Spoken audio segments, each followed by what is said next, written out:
विश्व 24 न्यूज हर पल आपके साथ। जय महाराष्ट्र। आता एक बातमी पाहिली, एक थोतांड माणूस परत पुन्हा एकदा बरळले की संजय राऊत जिथे दिसले तिथे त्यांना ठेचील, त्यांच्या कानाखाली आवाज काढील असं म्हणून। तर मला त्या थोतांड चौथी नापास माणसाला सांगायचं आहे, संतोष बांगर, तुम्ही फक्त पोकळ धमक्या देऊ शकता, तुम्ही काहीही करू शकत नाही। तुम्ही जेव्हा सुरुवातीला धमकी दिल्या होता त्याच्यानंतर 2 दिवस ही अयोध्या तुमच्या हिंगोलीमध्ये एकटी फिरत होती।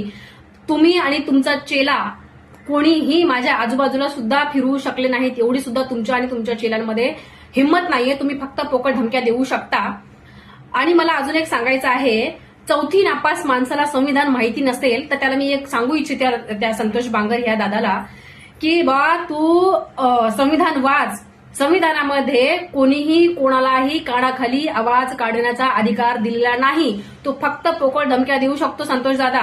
सगळ्यात महत्वाचं, तू आणि तुझे चेले जे 93 लाखाचे एफडीच्या ज्या गोष्टी बोलतात, त्या एफडीचा सुद्धा जो तू थोतांडपणा केलेला आहेस ना संतोष दादा, तो सुद्धा खूप लवकर मी खुलासा करणार आहे त्याचा। माझा महाराष्ट्रातले मुख्यमंत्री आणि उपमुख्यमंत्री यांना एक प्रश्न आहे की या राज्यामध्ये काही कायदा कानून आहे की नाही आहे, की कायदा फक्त तुमच्या नेत्यांवरती कोणी काही बोलल्याच्या नंतर, लिहिल्याच्या नंतर त्याला उठून जेलमध्ये टाकणं, हे एवढाच एक कायदा राहिलेला आहे का?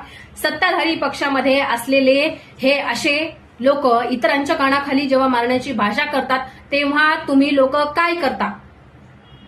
हा माझा एक तुम्हाला प्रश्न आहे।